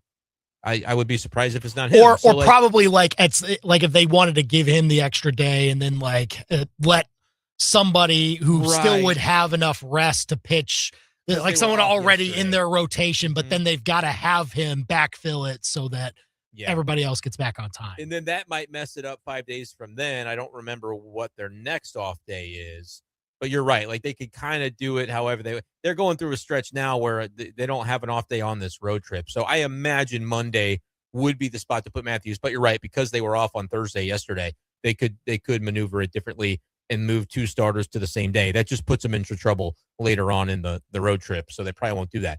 But like, if they don't have, like, let's say people who wanted Libby out got their way, okay, they don't have Matthews to come up for Monday because he's already up. He's already part of the 5. Libby's pitching out of the bullpen. That's all well and dandy, but doesn't really give them anything. Like, I don't think he needs to jumpstart his relief career in September, in August and September, in order to do it successfully next year if that's the route they go. So, like, it doesn't really matter. And they have these doubleheader situations come up. They have these long stretches without off days come up. They're trying to manage innings for guys like Kyle Leahy, who's in year 1 of being a starter after being a bullpen arm. At some point, you got to shut him down. Well, no, they're not going to shut him down. I don't think. I think they're going to just do what they've done and manage him carefully. He's not going to pitch a 6th inning the rest of the year, I bet. Like, because why would you? He was 88 innings last year. He's up to 117. I think they're looking to not shut anybody down. I think they're looking to just manage it as they go. And so that's why, I don't know, Kyle Leahy's probably going to be 5 and dive for the rest of the year. And then there might be moments where they bake in another day too, because I think, Andy, more than like the raw innings total is like, wow, that's already a jump, 88 to 117. If they're managing it carefully and responsibly every step of the way, such as not a 6th inning after July the 31st, like, his last 2 starts have been 5, and they were at 81 and 82 pitches. So that tells me that, like, that's kind of what they're going to ask of Kyle Leahy the rest of the way. All right, that's something else that requires having a full 5-man group and then the depthy number 6 guy like Quinn Matthews to come in. Now, are there other prospects they could turn to that they think are ready or that they are not worried about stunting the development of a guy? Because there might be a guy in AAA where you go, decent numbers, not a guy that's going to be in our rotation ever in St. Louis. Like, we just don't believe in him in that way, but he's an organizational depth piece, like a Jake Woodford of old. And we're going to throw him in there in September once or twice. You could do that. But I think right now, like, Matthew Liberatore today had a completely different looking slider that was just showing much more break. The usage was up, which means the fastball that hasn't been successful for him recently, guys were pummeling it. So he threw it less and saw how that might benefit him, and it worked out. Okay, so you learn from that going into the next. Why wouldn't they continue to pursue that? I get it. There are people who say, Brendan, they're 3.5 out. They got to go. They got to. That's not the way this was ever going to be managed. And their organization, in the years where they didn't quite have the horses, but you could squint and kind of see it, they set back the organization for several years by treating those moments as gotta go, and development kind of went out the window. They're doing it completely opposite this year, and they're correct for that. Do I think Liberatore is in their starting 5 in 2027? I do not. As of today, I would give you 5 different names that aren't him. But I don't think that means that you shouldn't continue to explore and pursue down the stretch. And I think, honestly, Kyle Leahy might be the biggest reason, because he's our best starter. And you want to make sure that you are keeping him in line with everything you want from him developmentally. And that means sometimes an extra day to be baked in when they summon a Quinn Matthews. So there's my take. Call or text us, 573-875-KTGR. Your thoughts on the Cardinals as they try to get back in their series against Chicago tomorrow. You'll hear it on KTGR. And we'll give you our top 5 MLB teams at this point up next here on The Big Show. The best subscriptions in life are free. Subscribe to KTGR on YouTube to watch The Big Show and other exclusive content. YouTube.com/@KTGR Sports. The Rich Eisen Show. Vikings have already decided. It's Kyler Murray. All right, Kevin O'Connell won. I think he's demonstrated the mastery of our system and this year's system. Mastery of system, by the way. That's not a bad fantasy name. It's a Metallica album. Right? Mastery of the system is the Metallica. Smell the glove. Catch The Rich Eisen Show weekdays from 11 to 2 on KTGR and the KTGR app. Hi, everyone. Andy Humphrey here for Lee's Tire Company. It's one of my favorite times of year, summer road trip season. Nothing like hitting the open road, as long as you don't have any type of delays or detours when it comes to tires. That's the last thing you'd want if you've got kids screaming in the back and you got to pull off the side of the road because you need to fix a tire. Well, prevent that by checking out your tires beforehand. Go to Lee's Tire Company. They can make sure they're in tip-top shape and make recommendations if you need new tires. And they've got the best selection in mid-Missouri. You can shop online for their tires too. Go to leestirecompany.com, put in your car's specs and see which tires can work best for you no matter the season. And every single month they have ways to put money back in your pocket with several rebates for some brands of tires that you might be more interested in. So go head into Lee's Tire Company and see how you can save. They're on the Business Loop in Columbia, on University Garage, on the MU campus, or in Centralia, or go online to leestirecompany.com. If it's round and rubber, Lee's sells at leestirecompany.com. From elegant weddings to corporate lunches with flavor and flair, Courtyard by Marriott Columbia brings the party and the pros. It's the home of Main Event Catering. And with every event, you'll get an award-winning chef, full banquet staff, and drop-and-go options for any size crowd. And the event center holds up to 300 guests with 8 flexible rooms. If you need help, there's a Marriott certified wedding coordinator on staff too. Book now by calling 573-443-8000. It was 2 p.m. on a Tuesday when the phone rang. Brian Ware Plumbing and Restoration answered the call. It was a lady with a leak in the laundry room. The leak was easy, but what happened in her wall and on her bedroom floor? Not so much. Because water doesn't just drip, it travels. That's when Josh shows up. Josh is the restoration guy. He knows where water goes even when you don't. Finds it, dries it. Makes sure there's nothing left behind waiting to become a bigger problem. Better call Brian and Josh and unplug your plumbing problems. BrianWarePlumbing.com. The best barbecues start with the best grills. And at the American Outdoor Brands Factory Outlet in Columbia, you'll find Gorilla pellet, gas, and charcoal grills, along with outdoor kitchen options that'll make your patio everyone's favorite hangout on game day. Right now, all grills are 20% off in store, plus their scratch and dent section offers hundreds of dollars off select grills. Remember, every barbecue starts with a better grill. The American Outdoor Brands Factory Outlet is a quarter mile north of I-70 at Route C. When I took this job with Zimmer Communications, I was extremely nervous, but I definitely shouldn't have been. You know, you just have a phenomenal support system. It's really a great opportunity to learn a variety of things about a variety of different businesses. I think I learned more here my first 3 to 6 months than I did in all of my time in my schooling at college. The things that you learn really make you proud of being a Missourian and having Zimmer Communications as your place to call home. Sales positions are open now. Apply today at ZimmerCommunications.com. What happens when a construction crew and a group of landscapers walk into a bar? They grab some fantastically delicious burgers, crispy fries, cold drinks, even colder air conditioning, and take advantage of the indoor pool.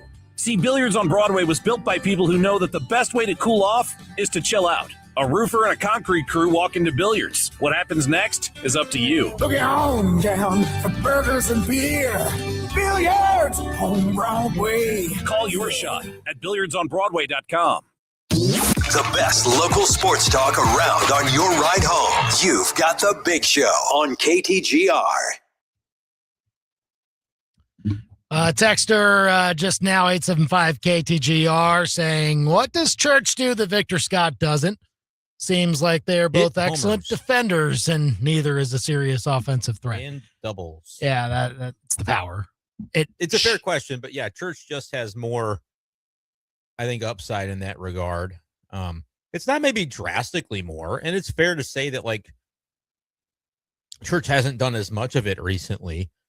But just looking at their numbers, 9 home runs in 337 plate appearances, 2 in about exactly half of that. Actually, more than half of that for Vic. So that's, even if you double Victor's total, that's 4. So 9 versus 4 on that. The doubles, 4 for Victor, double it to get to 8. Church has 10. Like, it's not drastic. Church has only struck out 66 times. I would say that's a slightly better. You can double Victor's plate appearances and get you to 88. Church has actually done pretty good as far as like making contact. Yeah. Doesn't draw a lot of walks, but neither does Vic. I mean, just the raw numbers. 647 is the OPS for Church. For Victor, it's 534.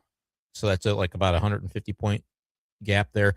And, or about 100 and, what is it? 100 and something point, 120 point. Yeah.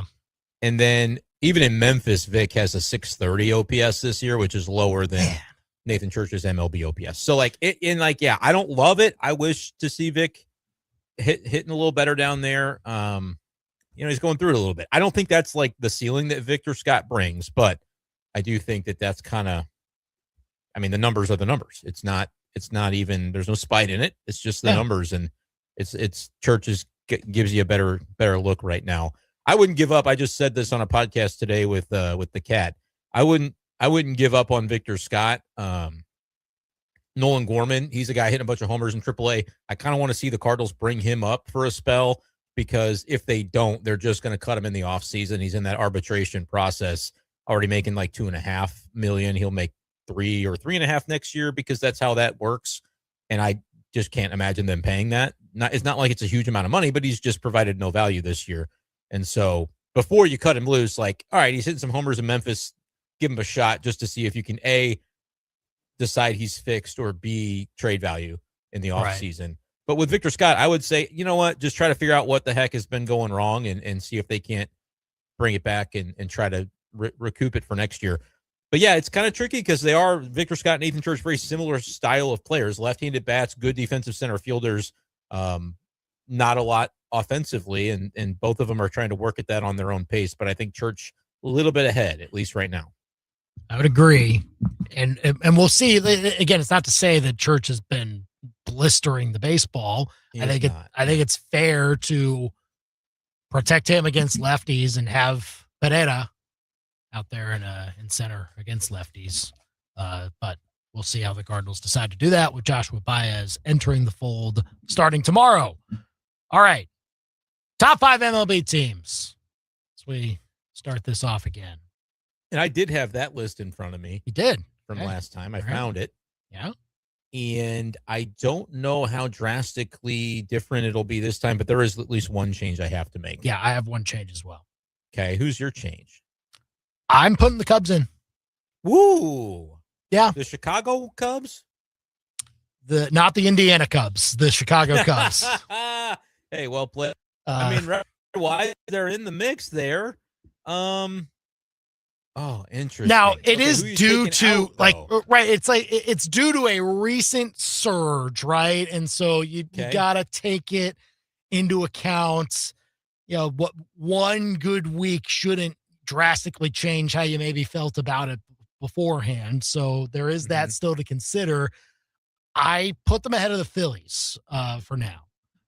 I thought the Phillies would, and I still think the Phillies are a playoff team. Once they're in the postseason, they're going to be dangerous because that rotation will be stacked up against you, and there will not be very many places to hide against them there. But I don't know. This Cubs team is starting to really find its footing, and there's no doubt that they're going to be in the playoffs at this point. They're securely in their spot in the wild card, pretty much. And again, they're showing that they've got the health and they've got a great combination of power hitting, which will come in handy, and then they can get a good baseline out of maybe even their third or fourth starter at this point. So yeah, I'm bullish on them now. I put them fifth.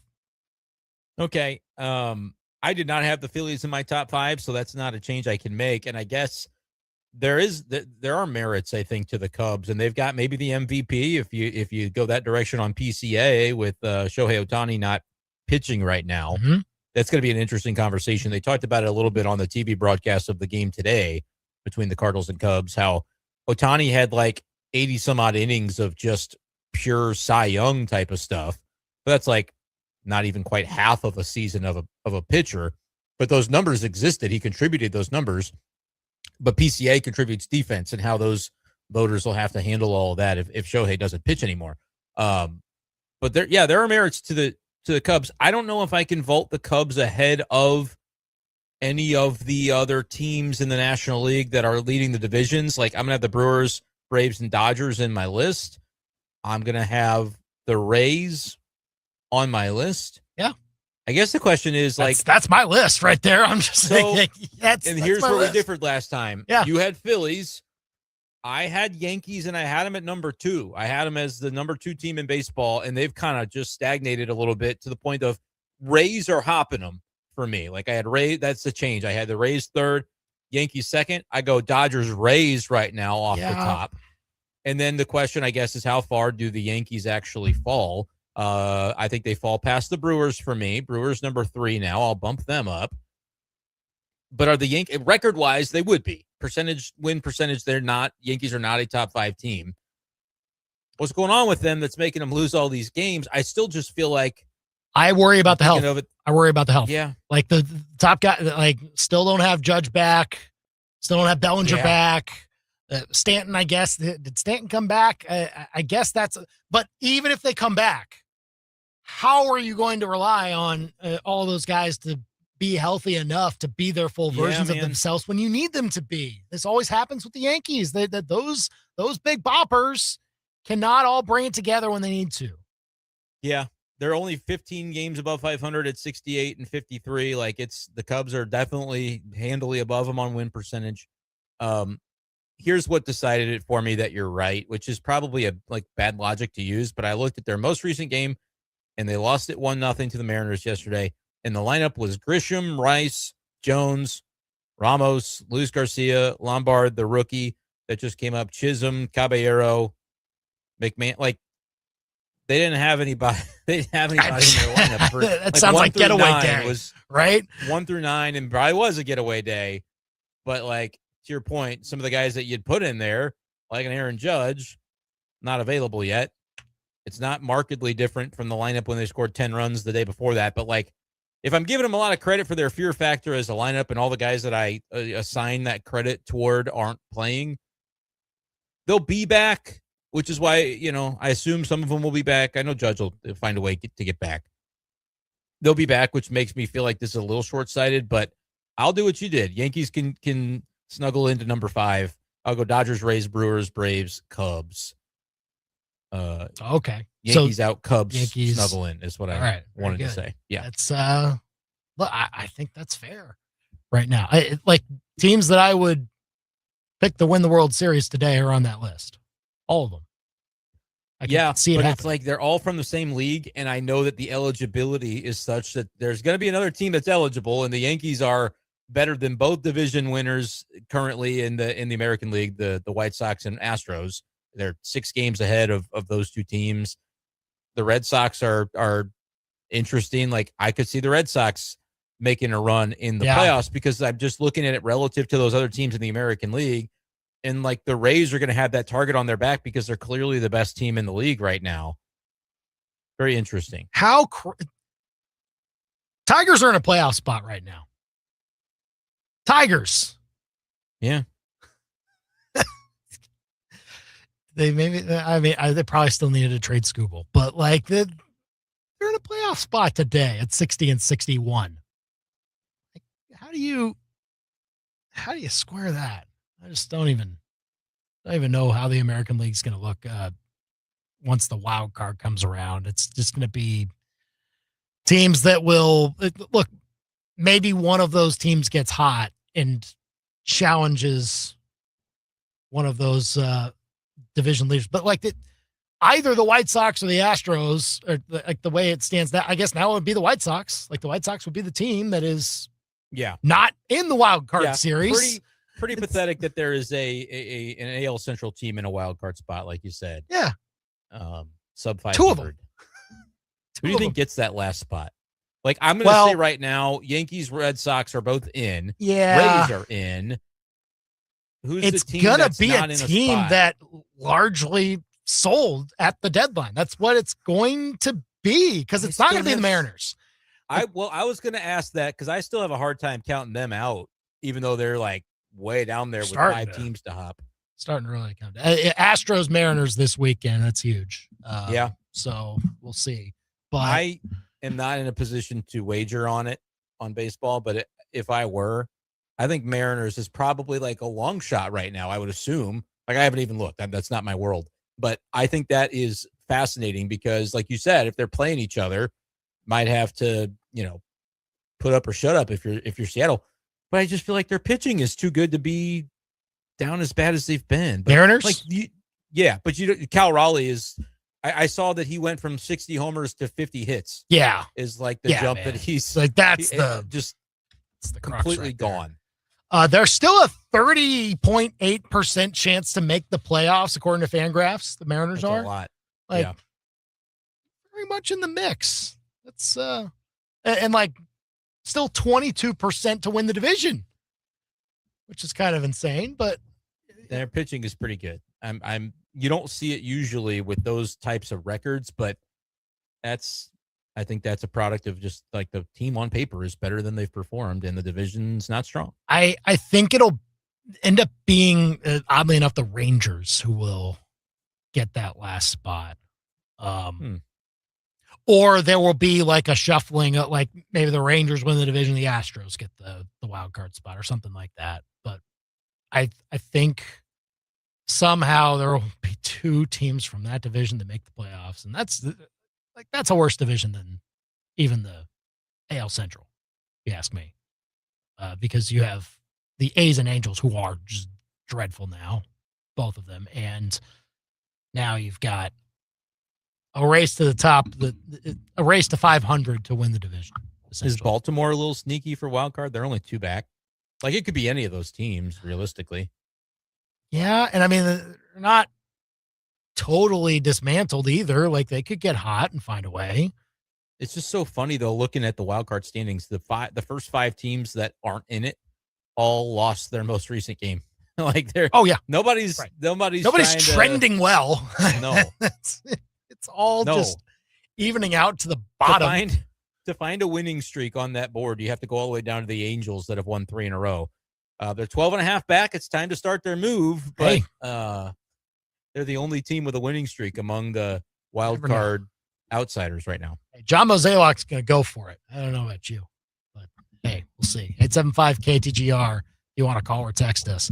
Previewing the first Chiefs preseason game that comes your way tomorrow. That'll be next. Now, your local sports center update on your total sports station, KTGR. Good afternoon. I'm Andy Humphrey. This Sports Center update is with Lee's Tire Company. If it's round and rubber, Lee sells it. Go to leestirecompany.com. Cardinals lost earlier this afternoon to the Cubs in the first of their 3-game set at Wrigley Field. 3-0 the final score. Cardinals were held to just 3 hits as an offense. Matthew Liberatore took the loss. It was George Soriano who came in for him in the 6th inning and allowed the 3-run homer to the Cubs to allow them to take the lead. Cardinals fall back to 500 with the loss. They'll try to even up the series tomorrow with a 121st pitch for Game 2. Reportedly, according to Jeff Jones, Cardinals beat writer for Belleville News Democrat, the Cardinals plan to call up Joshua Baez from AAA Memphis to make his Major League debut for that game. Royals will play tonight against the LA Angels in Anaheim. First pitch set for just after 8:30. Royals also were announced as one of the 2 teams that will play in next year's Field of Dreams game, August 12, 2027. Royals will take on the Red Sox, in Dyersburg, Iowa. Your ABC 17 Storm Track forecast is with Steve's Pest Control. Mosquitoes are not just unpleasant and annoying. They can be potentially dangerous. They can transmit diseases like Zika virus, heartworm, and West Nile. Call Steve's Pest Control today or visit stevespestcontrol.com. I'm tracking more triple-digit heat this weekend. The heat index up to 105 tomorrow, still near 100 on Sunday, with isolated chances for showers and storms, mostly along and north of I-70 this weekend. You'll see those mostly in the overnight and mornings, both Saturday and Sunday, up to a half inch of rain in some places. The heat finally comes down early next week with a cold front on Sunday night and a few days in the 80s next week.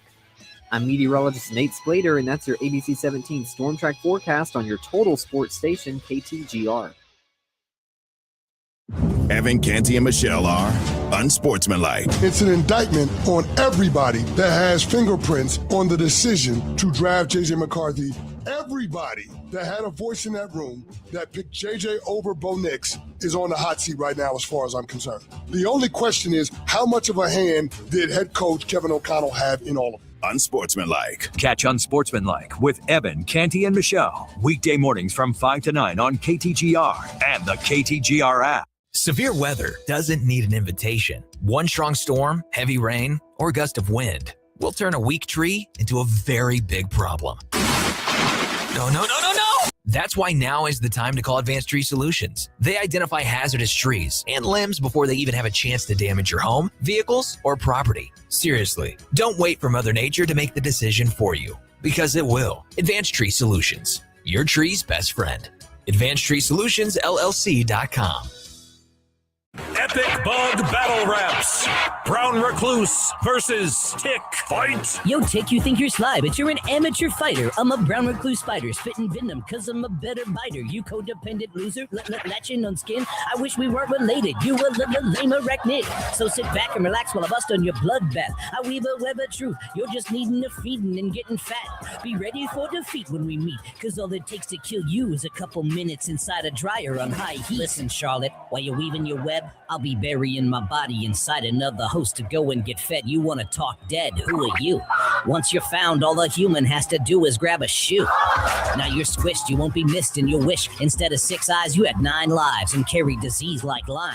When people pop their shirts off and come looking for me, who's really the better bug when it comes to hide and seek? Hi, I'm Steve with Steve's Pest Control. We're going to solve your pest problem. I guarantee it. Now you got a friend in the pest control business. Steve's Pest Control. Back to school means back to sports. Is your athlete ready? At API Project Fitness, we help athletes run faster, move better, build strength, and gain the confidence to perform at their best on the field, court, or track. For a limited time, new Sports Performance members get 50% off their first month when they sign up before September. Give your child the advantage before the season begins and the training to stay strong all season long. Spots are limited, so enroll today at APIProjectFitness.com. Columbia, Play It Again Sports is having a massive sale August 17th through the 23rd. Take 10% off store-wide. Plus, save 15 to 25% off cardio equipment, including treadmills, ellipticals, and stationary bikes. That's hundreds of dollars in savings. For baseball, softball, golf, disc golf, fitness gear, and more, this is the sale you've been waiting for. Mark your calendar for August 17th through the 23rd at Play It Again Sports in Columbia. 10% off store-wide and up to 25% off cardio equipment. Think of them first so you don't finish last. We all plan to be on time, but fender benders, damaged windshields, and slick roads quickly disrupt those plans. At Shelter Insurance, our agents help design personal protection plans that work for you and help keep you on track. Shelter Insurance. We're your shield. We're your shelter. Call me, Valerie Nenechuk, 573-615-4090, 615-4090. Potty training your little guy takes a lot of time, effort, and a whole mess of patience. Oh, sweetie, another accident? Or you could say screw all that and teach him how to pee off the deck. Seriously, what young boy doesn't want to stand on the edge of the deck and see how far he can pee off of it? Crutch's Custom Exteriors will help get your son trained like a champ. And, give you a really cool deck. Honey, he's peeing off the deck again. And not on your floor or in his pants. Crutch's Custom Exteriors. True beauty is on the outside. Back to more of the biggest sports stories in mid-Missouri. You've got The Big Show on the KTGR app. Big Chiefs preseason weekend. Get excited. Let's go. Yeah. Come on.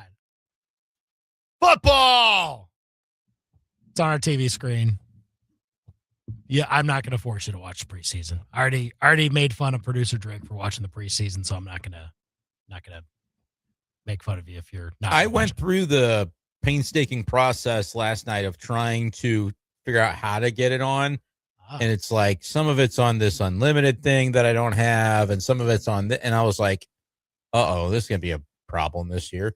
So I was just kind of like, I think that was the first thing that allowed me to realize like ESPN's going to change some things and make me buy stuff I don't want to buy. So I'm getting used to that thought now ahead of time. So that's good. And otherwise, not really. Like I got it to the point where I could get a game on, and then I turned it off because I did not care. Well, seems Chris Jones doesn't care either. Good. He shouldn't. Chris Jones talking to reporters yesterday about playing in the preseason. Quote, why play the starters? There's so much risk of playing the starters in the preseason. I hope Coach Reed is like, you know what? Starters don't play. It's going to get repetition, but I don't want to play in the preseason. I'd rather not play, but if I do have to play, I'm going to buckle up, end quote. What was the thing he said at the end? He's going to what? I'm going to buckle up. Buckle up. Oh, he's buckle up. Like wear his helmet. Or saddle up or whatever. Okay. Buck up. Yeah, I don't think it matters if he plays or not, to be honest with you. No, I mean, I am fine with how Andy Reid does it. Tells you that they're going to play more and then doesn't actually play them the amount of time that he says that they're going to play. Just sees them out there for a little bit and like, okay, everybody come back. Now we'll see if who's actually fighting for their spots. They can go out and play. It is interesting that like from Patrick Mahomes' perspective, like it makes sense to not have him out there as he's recovering from the knee injury. It does signal a bit of a change from what we've seen in years past, though, because he's always played the preseason and he has had off-season procedures before. Maybe not as extensive as this one, the knee. Mm-hmm. But this is, I think, a bit of a change as to how the Chiefs have treated it, because they treat Patrick Mahomes seemingly the same way. He looks the same in every single training camp practice this year as he has had in years past. And there has been a benefit to him taking some hits, like see if you can at least take them and come back from them, right? At least a little bit and ease back into it. But they're deciding, no, we're not going to do that this time around. Which within their that's more ACL timeline though, right? Like even if he's cleared-ish, I don't think there's any reason coming off that injury to introduce that earlier than you have to. Like, I think if he hadn't torn the ACL, he's probably playing in the first game in the same way that he always has.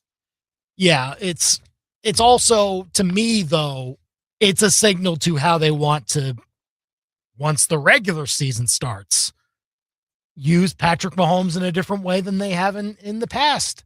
Rely on their run game, have him be more under center, protect him a little bit more, both directly with your offensive line and indirectly with how you're utilizing your run game. You're getting the ball out sooner, defense, build that up. Like that's also, I think, kind of baked into this. You're going to maybe see the Chiefs deploy Patrick Mahomes in a different way this year. So like, because of that premise of if he's going to be under center more, there'd be more risk in a game like this.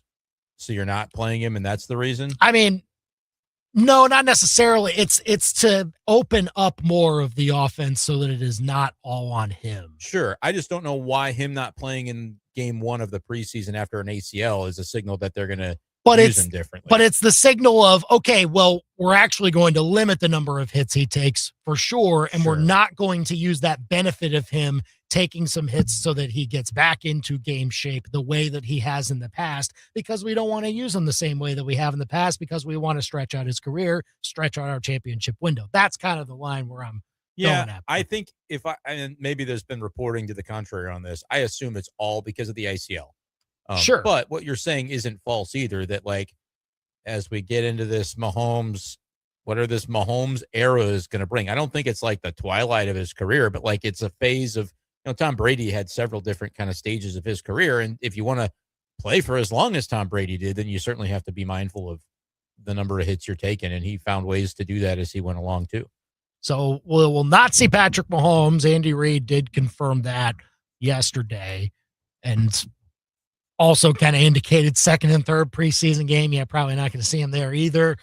You'll see the starters minus Mahomes for a little bit tomorrow, and then for a little bit longer in the next preseason game the next week, and then probably not at all for game 3. But we'll see how the Chiefs look for the first time out against the Rams. Trent McDuffie coming back to Kansas City. So we'll see how much he playing. Maybe. I don't know. Yeah. Not sure how Sean McVay likes to treat it. With starters I know that preseason. week 1 is ugly if you don't have preseason, because it's kind of ugly football anyway. But the preseason stinks. Like, making it as little of an existence as possible, I'm pro that. Do more of those scrimmages that we don't see. I don't need to see you actually. You know what I mean? Like, do that. So it's better that we don't see it. It's necessary that it happens, but it's better that we don't see it. I think that's right, because it kind of is a bad product. Fair. I can't argue with that. In the meantime, enjoy the preseason tomorrow. He's Brendan, I'm producer. I'm Andy. We're done for now.